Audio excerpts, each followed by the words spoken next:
Hey folks, today I'm reacting to a film that I've seen quite a few times, but it's been quite a while since I've seen it. I wonder how it holds up now. I'm going to be watching What's Eating Gilbert Grape today. I'm only going to comment on things that really stick out to me, so I really recommend you watch it on your own time if you're curious about this film. I got another brother, Larry, but he got away. And then there's Mama, who in her day was the prettiest girl in these parts. Ever since our dad was hung out to dry 17 years ago, Mama's had her hands full. You see, with Mama, there's no nice way to break it to you. She hasn't left the house in over 7 years. So, a lot of things. This is sort of a sequence where he's talking about the different family members, and we talk about Mama. He talks about how in her day she was the prettiest girl in town. We see this photo of a much thinner version, I'm presuming, of Darlene Cates. This is probably a photo of her when she was younger, or it's been edited to have like her facial features or something. Darlene Cates is the woman who plays Mama. Then we go into this this narrative from Gilbert of, you know, there's really no easy way to break this to you, but my mom is fat, basically. And it's this like just loaded with shame statement where it's like, his mother is so fat and so embarrassing. There's no easy way to break this to you. And a lot of people watching might be thinking, why on earth did Leah ever like this film? The thing about the film that I think we need to talk about pretty upfront is that Gilbert is not a hero in this film. He is not somebody who brings it around in a way that is like empowering for his mother, at least possibly until towards the end of the film.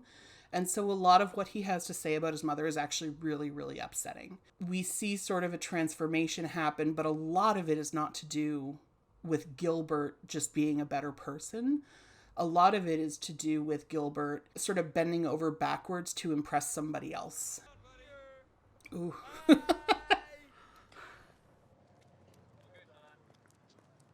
Yeah, so we see that this is a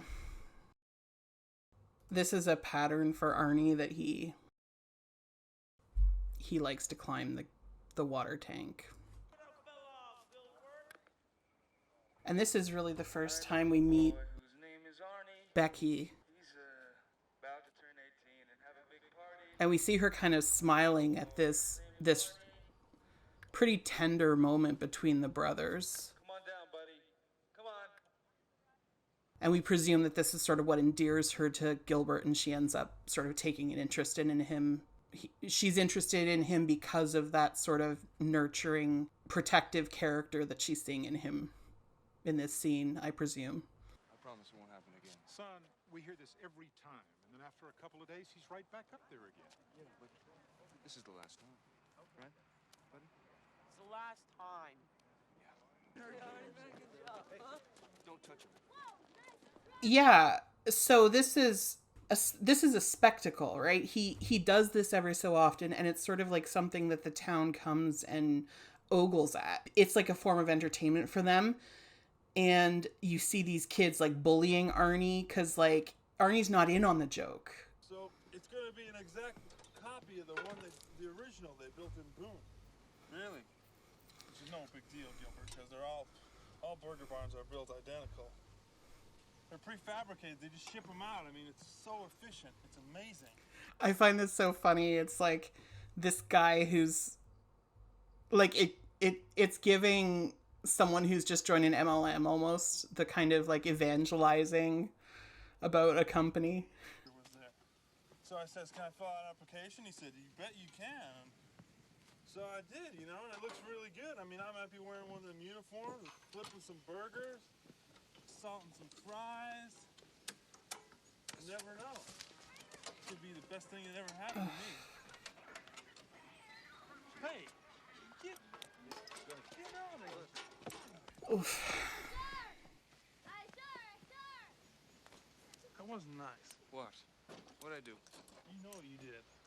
Oh, It's your mother in there. Your mother. I know. So it's like, yeah, it's just this intense cruelty right? Where his mom is, again, she is the joke. She's not in on the joke. She just is the joke. And for whatever reason, whether it's because like maybe he resents his mother, maybe he just is so embarrassed of his mother that he is doing this performance of like, no, I'm one of you guys who make fun of her. Like, I'm part of the club. I'm not like on my mom's side. I'm like with you guys. It's just really gross. And it's like really odd to see him so aggressively defend his little brother, for example, and then to go so hard on his mother is pretty upsetting to see.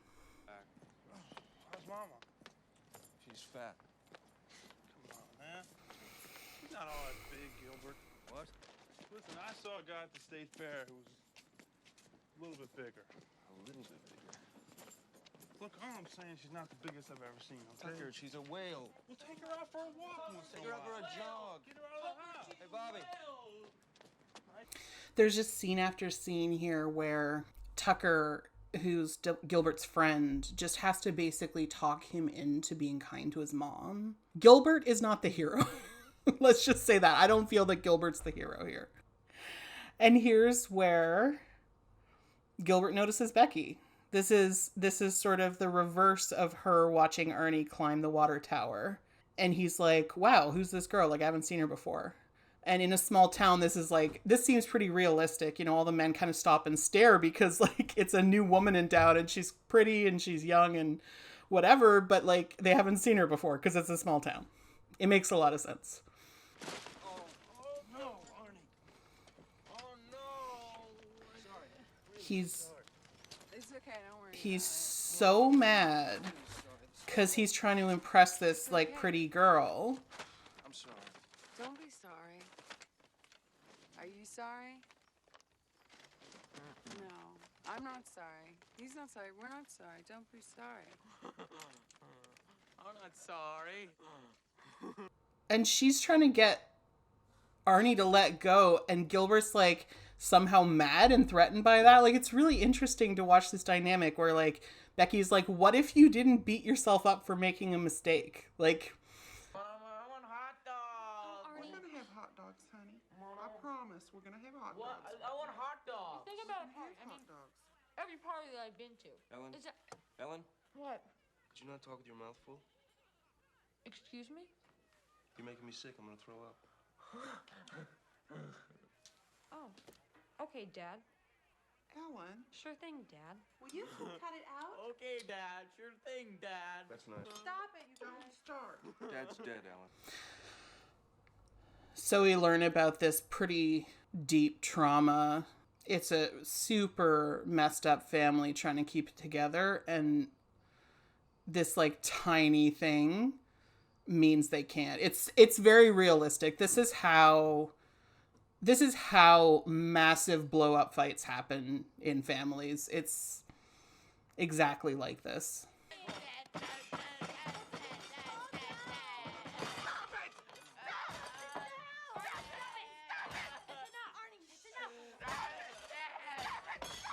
We see this scene where Mama feels the need to stand and stomp and hit the table and be like, that's it, I'm fed up, stop it, we're not doing this. And the floor is kind of like it's shaking, but it's also looking a little bit like a contact lens, like it's drooping. And so Gilbert's clocking that, oh, hang on, there's like a structural problem here with the house. And the space between them here they're right now it's at 2 feet, and this should be 16 inches. I mean, that's just standard. And this right here, see this here?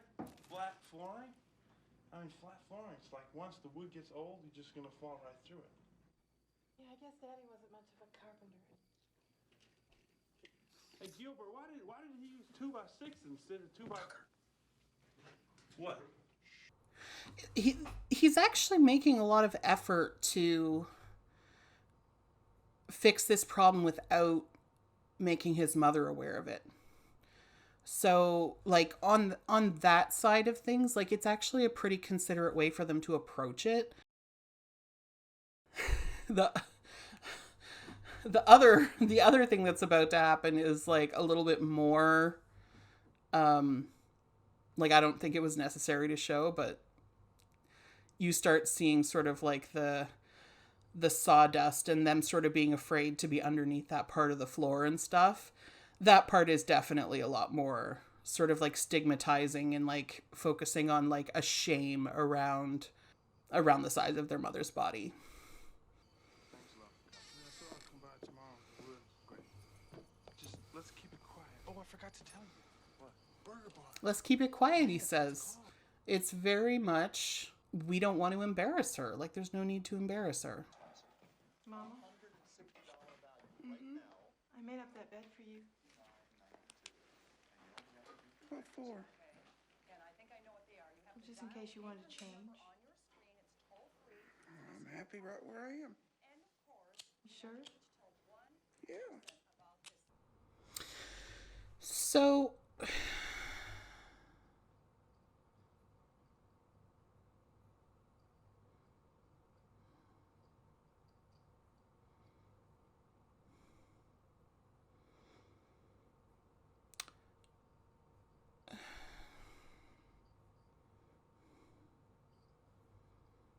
a couple of different dynamics that I don't know that I love. One of them is that she's saying, you know, I prepared your room. Did you want a change? And her mom's like, no, I'm fine where I am. At that point, like, if you're trying to get her to change her behavior, like, maybe fill her in on why. Because it's clear that, you know, she really wants to get Mama out of the living room so that they can fix up the floor. But she's not telling her that. She's just saying, like, hey, did you want to, like, do this thing, this random new thing? And her mom's saying no. And the viewer is kind of supposed to be like, oh, no, this is going to go terribly. It's like, well, but they haven't told her why. If someone just came to you randomly and was like, do you want to do this totally new thing for no apparent reason? Like, if you're comfortable with what you're doing, why would you change it up? And so I think, like, that dynamic isn't super great. There comes a practicality where, like, if there is an area of the house you need to do construction on, she needs to not be there, right? Like it's a practical thing. She needs to not be there. And it's okay to explain to her, like, hey, this area, we're going to have to do some work on the house. And so you can't be in this area for a while. So that is why I've prepared your room. And so it's a little bit like, almost like paternalistic to just sort of be like, you should do this thing and like not explain to her why. Like that part I don't love. The other thing I don't love is this sort of portrayal of like, so Mama is a fat woman, but we see that she can go back and forth to the bathroom. She is mobile. She's able to walk. She uses a cane, but she is able to walk. But we see that the children do absolutely everything for her. And so it sort of builds this idea of like laziness, that like Mama just like doesn't want to do that stuff, that she would rather be waited on hand and foot. And I think it's a little bit unrealistic that, you know, people who are able to have that kind of mobility and so on tend to assert their independence a lot more. We see it when people become elderly and they don't want to go into a nursing home or something. Like we like to be independent creatures for the most part. And so like, I don't think that that is representative of most families where there's somebody who's fat. If you have someone who can't do the things, then yes, absolutely help them. If you have someone who wants you to do the things, you can help them. But we don't see them saying, hey, do you want help with this thing? We don't even see Mama saying like, will you help me with this thing? We just see them doing it. And I think it's a really interesting thing where like, Mama is like trying to light her cigarette and she can't. And so Gilbert just kind of is like, here. And it's like, sometimes we just let people try. Like, and this is the thing in disability as well. It's like, maybe I don't walk as well as you, but maybe let me try and walk. Like maybe do that. Right. And sort of letting people have a say in sort of like what they're permitted to try doing and stuff. So like, there's a couple of dynamics here I don't love, but let's continue. You ever, what? You know. Uh-oh. Are you tempted, like, want to fool around with the body? Oh, boy. They're all like, oh, buddy. No, yeah. The worst thing that we do is we take the bodies, the grotesque ones, the really Oh boy. Ugly ones. Okay. Make jokes about them, you know, harmless jokes. Very harmless. Harmless. Jokes, but we come up with Harmless. very good jokes about my father and me. But you know, they're dead, and you know, nobody can see that. Nobody hears me. Hi, boy. Just this idea that you would take a dead body, like, this is somebody's body. This is like somebody who deserves dignity in death. Like, the idea that you would take that body and like make jokes about them is like really disrespectful. And he talks about like just the really grotesque ones, the really ugly ones. And it's like, says who? Like, ugly to who? Who are these people ugly to? Clearly you. But these are people who were really important to other people. And those people would not consider them ugly. They're just like their mom or their like brother or their friend or whatever, right? Like, yeah. I think this is like a really good, not to like spoil too much, but this is like a really good foreshadowing of how this movie circles back to like the dignity or lack thereof that fat people experience in death.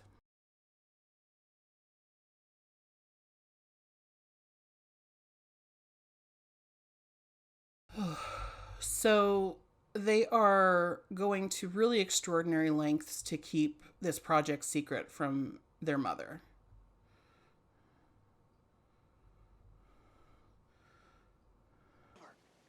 Hey, can somebody give me a hand down here? What? Can somebody give me a hand? Go on. Hey, Arnie, Huh? you want to go help Tucker? Arnie, go help Tucker in the basement. So clearly Arnie's really uncomfortable with this idea. I don't want to go down there, Gilbert. Please? No way, no way, no way. You go down there, Is there Gilbert. a problem? Gilbert? Hey, Dad's in there. Ooh. Oh boy. Yeah. This is where we figure out what happened to their father, which is that he hanged himself in the basement. And so that's part of sort of like the ongoing trauma in this family. But Arnie's pretty in touch with that. He's like, I'm not going in that basement. That's where Dad hanged himself. I am out. So we have this kind of cute, like, roughhousing between the brothers, but like in reality that's like an actual thing, right? Like they are traumatized by that still.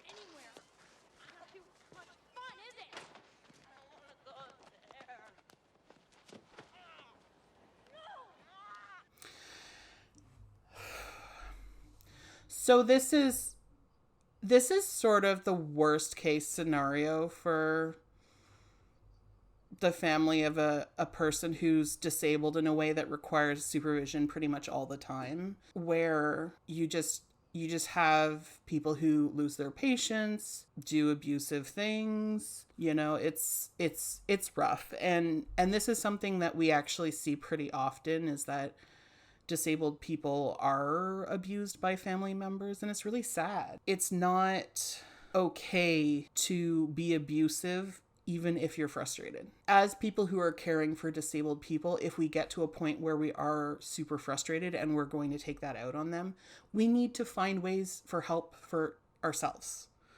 You know, either we find someone who can help take some of the labor away from us, maybe we see a therapist, maybe we see if the best option actually is to get professionals to care for this person and then visit regularly. There are options available, and they need to be taken in an ideal world. But what we see often is that either those options are not clear to families, maybe the options are not financially available to the families. And so frequently what we see is this kind of stuff where people become frustrated and they're abusing their family members. And it's not okay. Like, let's just be really clear about that. It's really not okay. And Gilbert is sort of saying, I'm going to protect you. He's so protective of his brother. And it's really in such stark contrast to like how protective he is of his mother. You know, he says from the very beginning that she ate herself fat, essentially. He has a really clear distinction in his brain between Arnie and Bonnie. Bonnie is his mom. That Arnie is not to blame for his situation, for his disability. He's not to blame. But his mother is absolutely to blame. And this is how he justifies being cruel to her. You know, his frustrations, to be fair, you know, he doesn't take out his frustrations on Arnie yet, not to spoil stuff, but he's channeling all of his frustration into his mother. Even though he is feeling frustrated about having to watch Arnie so much, even though it scares the shit out of him when he takes his eyes off him for a sec and he ends up climbing the water tower. And he's taking that out on his mother, and he justifies it by saying, well, it's okay because she deserves it because she brought it on herself. Arnie's innocent. Mom is not innocent. So I can take my frustration out on her. And she becomes this scapegoat, essentially, for Gilbert. And it's really sad. Have you ever been to Colorado? No, ma'am. Oh, must be wonderful. Me? I spent most of my whole life in the same spot. Anyway, she encouraged me to get out. No, she can't stay put anywhere. She's the smartest, most beautiful girl in the world. Isn't she? Isn't she beautiful? She's so uncomfortable. I'm sorry. She has this thing with beauty that... Oh, yeah, noticed that. I'm not into that whole external beauty thing, you know? Because it doesn't... eventually your face is gonna get wrinkly, you'll get gray hair, your boobs might sag. It's what you do that really matters. Right? Yeah.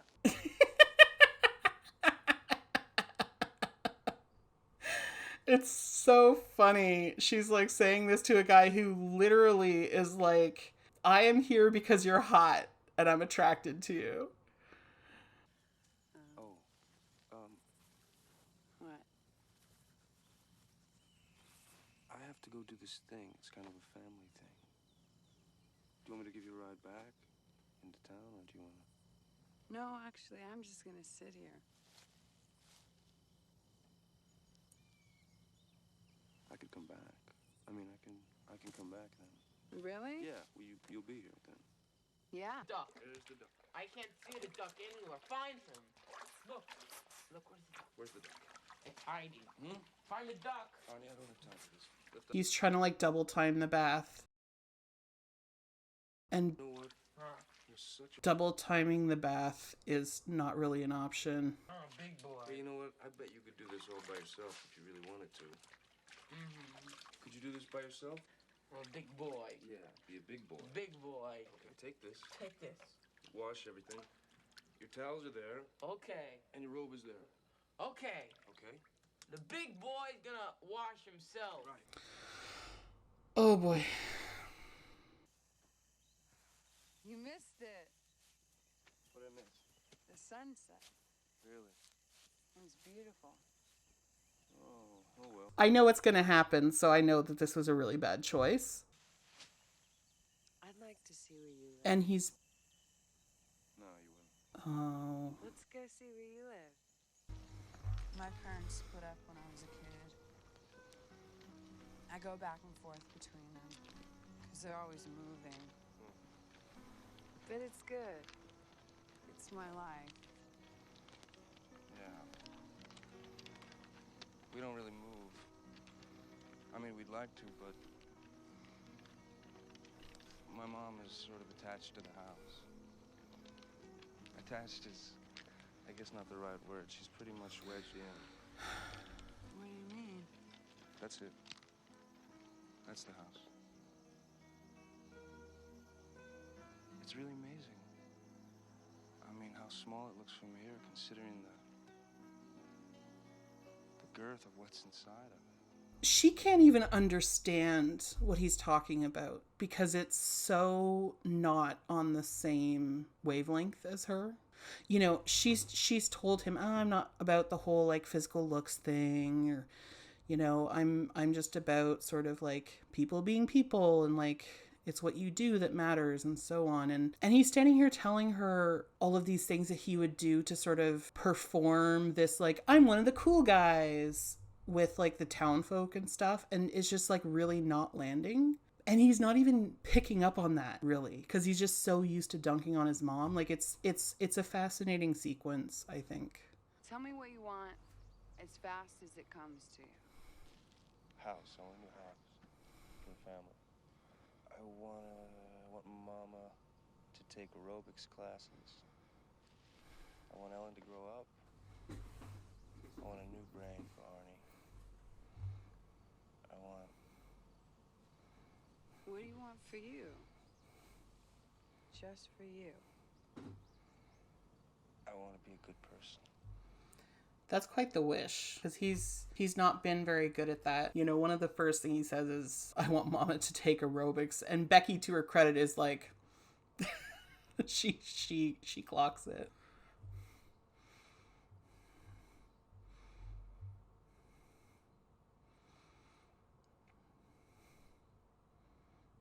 All right, Jerry, I got him. All right, Jerry. We're taking him in. Oh, it's not going to happen again. I promise.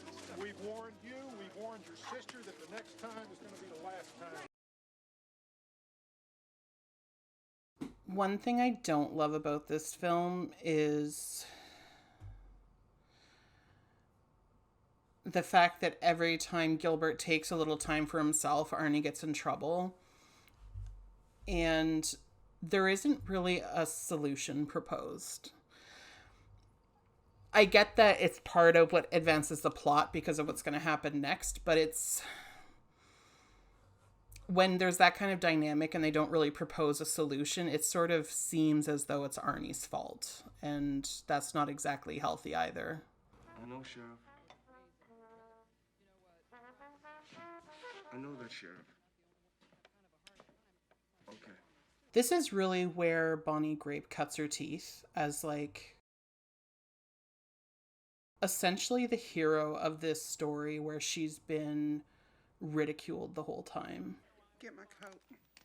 She's like, this thing is gonna suck so bad, Get my coat. but I have to do it, and so I'm gonna do it. Get it. She does it.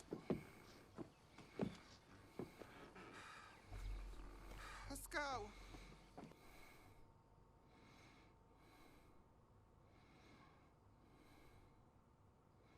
There are little things like the tilting of the car that seem a little bit unnecessary, and as though they're there just to kind of ridicule Mama. I don't love that. So this is the scene where I think she really comes into her own, and it just really becomes, this is like an actual person, and like just look at the way that they're treating her. Come on, please. Please, have a seat outside. Jerry!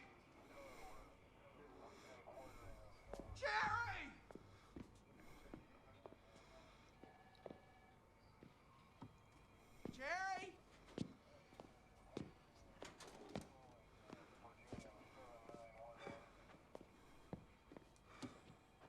Jerry, I've come for my son.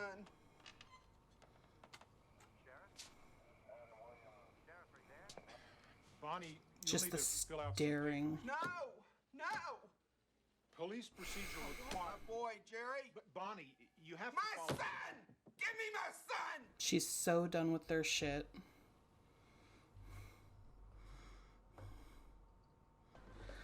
And we see this really pure but heartbreaking moment of like Arnie being so proud of his mother.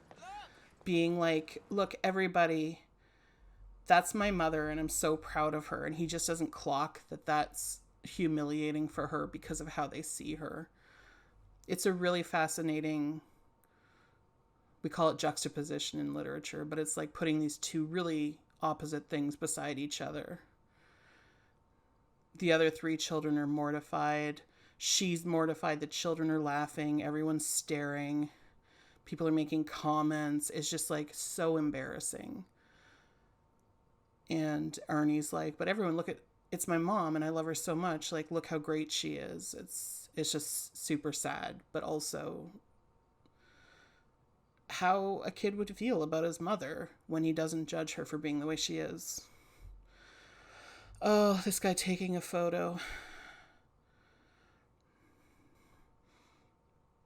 And Bonnie's just like, I have nothing left after that. It's really sad. It's sad, but it's like important. And I think this is so important to show after something like that. This is a response that, like, I've had it. I've known a lot of fat people have had it, where when you endure that kind of humiliation, it's like you do things to hurt yourself because you like that much of it at once. It gets through to you. You know, you can be like, none of this is real. I reject these ideas, whatever. But when you're just completely bombarded that way, it's like it finally kind of like pierces through the like armor of like fact and like reality, like that you are not obligated to hate yourself and it's okay for you to live your life. Like that is true, but it's still like it gets through that and you just kind of like, I don't know, like don't eat for a day. Or like don't want to get out of the house, or like it's just this is so realistic when you have one of these huge onslaughts of like ridicule and abuse that you just kind of feel numb for a bit, and like you don't eat and you don't take care of yourself, and like you probably wouldn't have a bath, you probably wouldn't wear nice clothes, you basically go into like a little mini depression, and this is very realistic.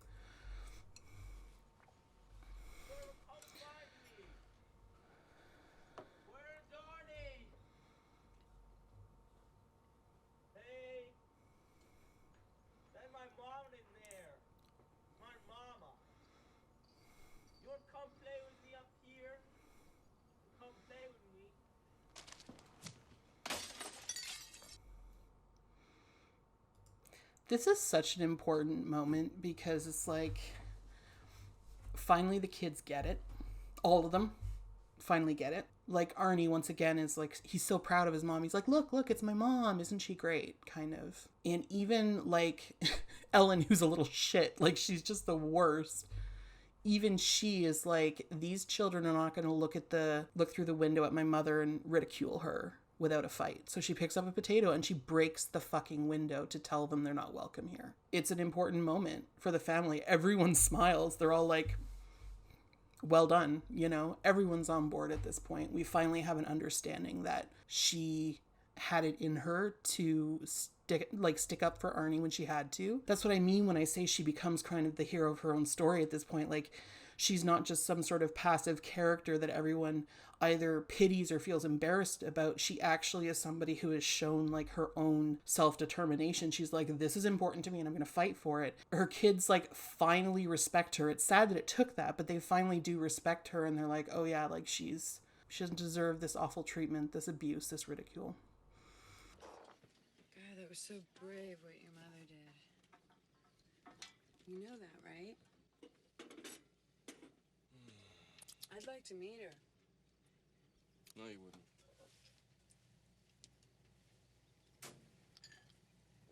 Hey, where do you go next? So he still feels like he has to perform this thing for her. And I think she's clocked this, and that's why she's kind of like, I like you. Let me show you I like you. You don't have to do this performance. You don't have to pretend that you hate your mother. I think your mom's really cool.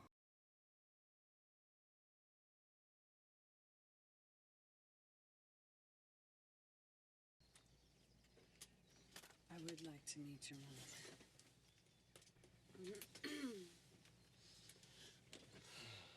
I can't believe it. Look, I'll enjoy the party from in here. It'll be fine. And you'll see. This is so deeply relatable. I mean, it's Arnie's 18th birthday. Haven't you been waiting to do this for a long time? I mean, wasn't it you that wanted to have this huge party in the first place?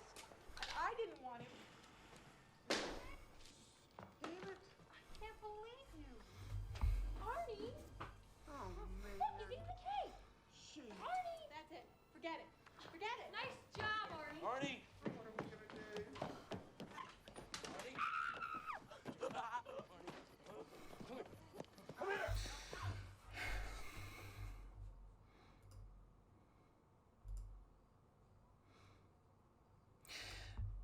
This is just like the pressure cooker that's been building. And this is where he blows. This is like, he's not taking care of himself. He's not like finding help. He's not doing any of those things you need to do when there's a lot of pressure on you for caring for a family member. And it just, it boils over.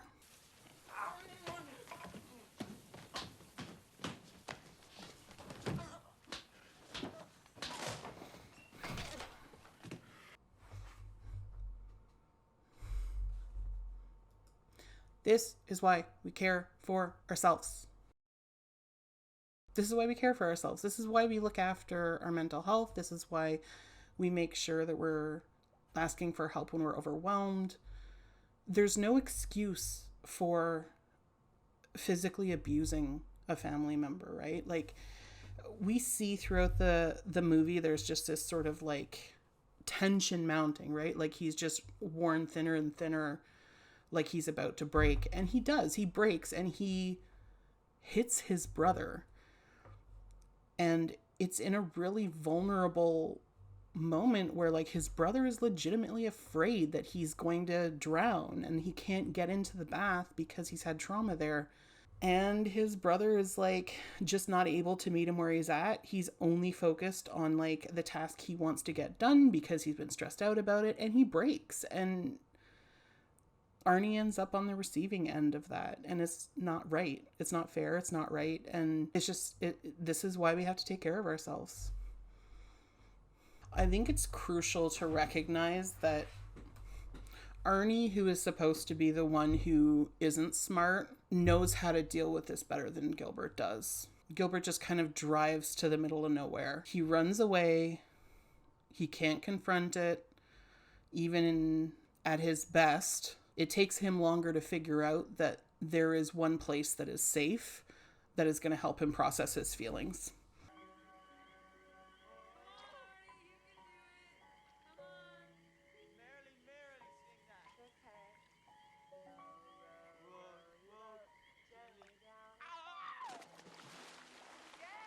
He feels so much safer with her than he like actually just jumps in the water. He's like figured out what safe feels like with her. And that's a really sweet thing. I hit him. I hit him so hard.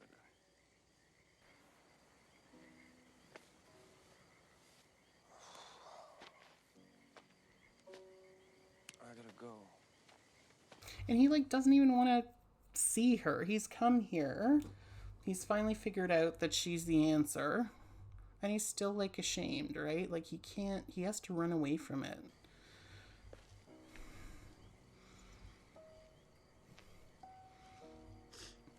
It's such good practice to admit that you've made a mistake. Like, it's such good practice to just get used to dealing with like tiny shames, that when something big like this comes up, that you're already prepared to confront that, right? I know where to go. I had to work extra hours just to feed her. So it's your fault? You don't understand. She was in shock for years. He disappeared. She used to be so pretty. She used to be so pretty. It's like, yeah, she's still pretty. She's made up. I've seen Darlene Cates out of like the makeup in this film. She's a very pretty lady. She's made up in this film to look kind of like tired and haggard sort of, and like very sort of unwell. But that's not that surprising because the character is super depressed. Like, she's depressed all the time. We're hearing him describe here how when her husband died, it was just like completely downhill from there for her. And so she just has no like sense of joy and fun in her life anymore, it sounds like. And so like it makes sense that she's sort of made up to look really like weary. Having compared sort of the photos of Darlene when she's out of character and how she looks in this, like I can really see how that was like a makeup choice for this film. So you think it's his fault? Nobody knew what he felt. He didn't give anything. He was just sort of there. He's really describing himself here. Yeah. Just like he was already dead. I used to know a guy like that. Yeah, she names it. She knows. I think, honestly, the two most interesting characters in this film really are Becky and Bonnie. They are essentially the ones who show him how to live, right? Like, that he has to let go and that he has to care for himself. I think Bonnie to a lesser degree, but I think choosing kindness and just sort of like having courage, which is like what she did when she had to do something really difficult.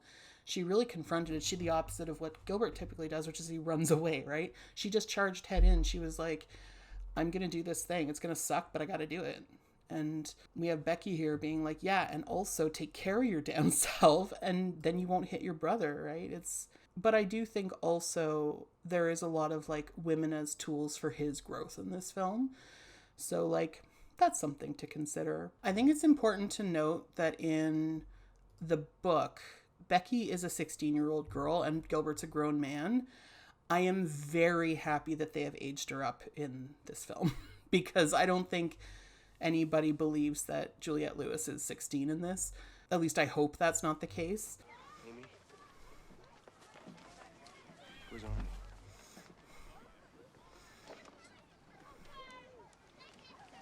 Amy. Please, Amy. Is he okay? I think you better ask him that yourself. This is such a sensitive moment, and I think they dealt with it pretty good.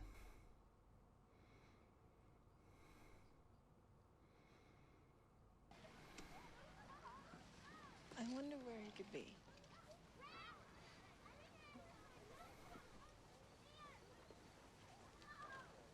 Amy? Have you seen Arnie? No, I thought he was with you. No? No. We see Gilbert really meeting Arnie where he's at. Like, Arnie is really at the center of this, and it's so important. And it brings it back to this thing that, like, really brings him joy. This game of, like, where's Arnie? He lets him touch him first, which is super crucial.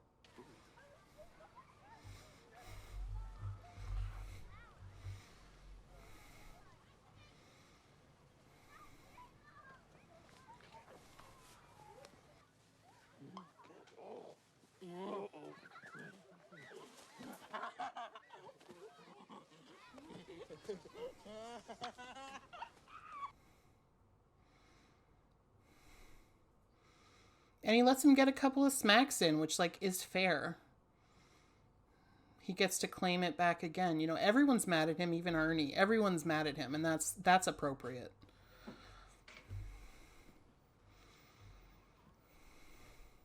Mama? Oh, this scene always kills me. What you did was...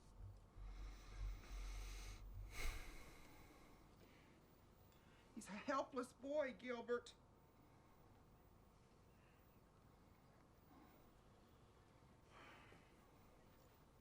And then disappearing like that? You walked out and I thought, I can't take another.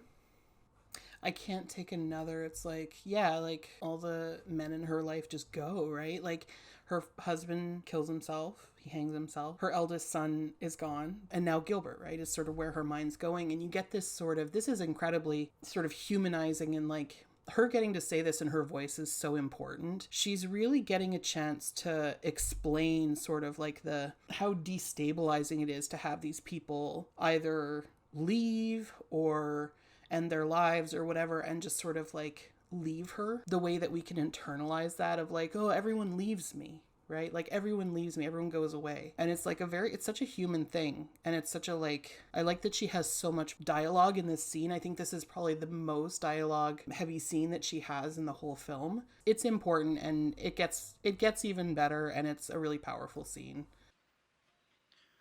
I can't imagine how it's been for you kids. I know what a burden I am.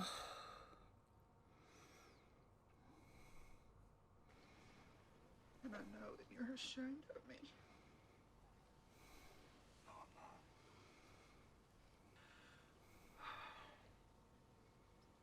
I never meant to be like this. I never wanted to be a joke. You're no joke, Mom. I never wanted to be. This scene, she's saying out loud all of the things fat people feel but never say. This is very real. This is someone who's spoken to fat people. I wouldn't be surprised if Darlene Cates consulted on that dialogue, honestly, because it's very real. I want you to come meet somebody. Okay.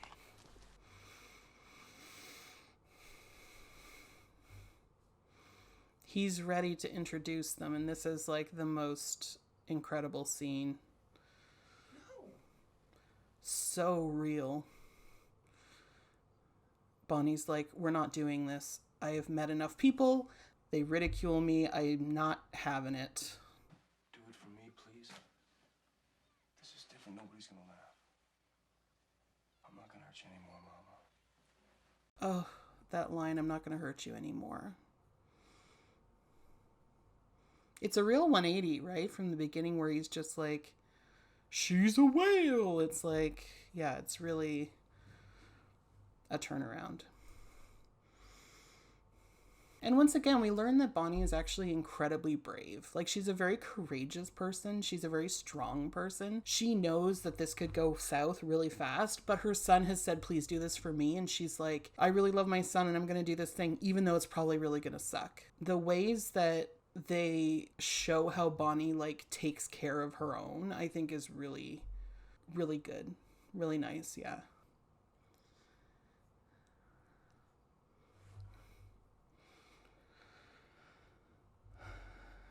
I haven't always been like this. I haven't always been like this. The first thing she does is apologize. The first thing she does is be like, I once was better. Essentially is what she's saying. I once was better. This is me fallen. I wasn't always like this, you know? That's the first thing that she says to Becky. And Becky's like not letting her. She's like, yeah, I wasn't always like this. And I don't think that means that, you know, Becky used to be super fat or anything. I think it just means like everybody changes. And like, that's not something you have to apologize for. Like, it's, yeah. That is the best moment, I think, in the whole film.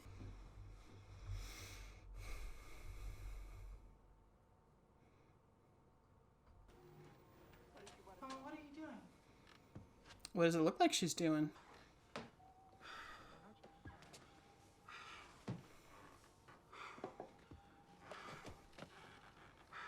This is hamming up a little bit, you know, showing like the panting and her hand on the railing, kind of like gripping it for dear life and stuff. I think this is hamming it up a bit. My suspicion is that Darlene Cates herself, the actress, is more mobile than Bonnie is portrayed here. You rest now. You deserve to rest. Amy, get me my birthday boy. I want my birthday boy. Hey! Mama! I really think this is part of why they exaggerate how difficult it was for her to get up the stairs.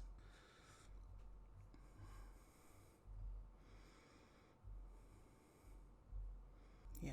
It is unfortunate that Arnie had to find her. It sort of continues a cycle of trauma, right? Gilbert found his father, Arnie finds his mother. And like you add to that not wanting to bring in anybody because how are they going to treat her? How do we like maintain her dignity in death?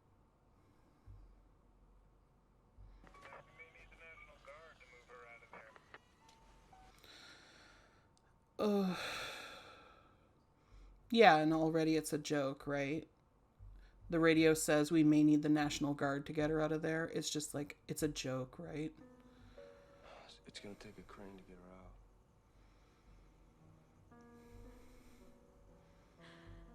There's gonna be a crowd.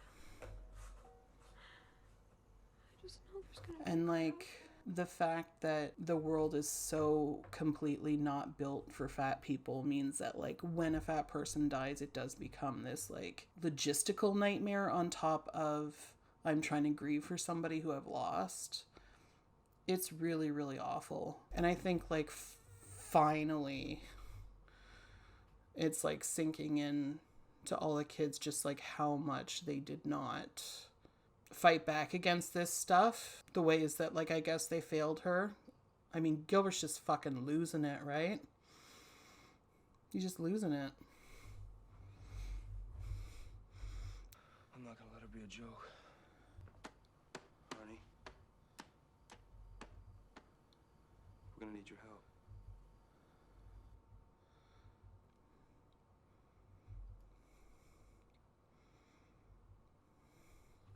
It's really nice that sort of like in her death, everyone is able to kind of do something as a family at last, to like just band together and get something done.